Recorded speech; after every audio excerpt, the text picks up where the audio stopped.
Hi guys, welcome back to the channel, and today I'm just going to quickly show you how to reset any Volkswagen Audi dual clutch systems on a car. So it's exactly the same on all the Volkswagen Audis.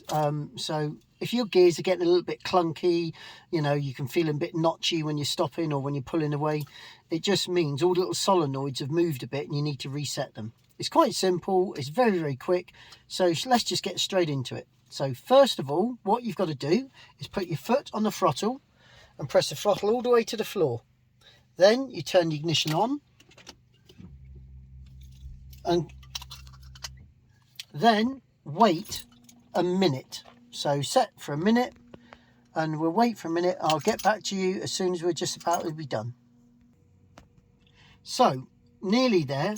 Now you might hear some whirring and clicking coming from your gearbox, and that's all your little solenoids just sorting themselves out and resetting themselves. So what you got to do, we're nearly there now.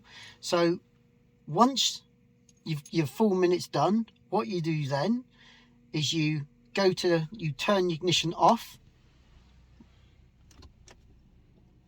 then you lock the car. Here we go. Then you unlock the car, restart it. Now everything should be redone, reset. So what you got to do now is don't drive hard, drive normally. So you drive, don't like scream it through the gears or anything, because at the moment you're having to relearn your gearbox. So just drive normally for a few miles to let it all the little plates sort themselves out and the solenoids sort themselves out. And that should be it. It should be all back to being smooth again. So I hope that's helped, and let us know in the comments if it has. Like and subscribe. See you in the next one. Cheers guys.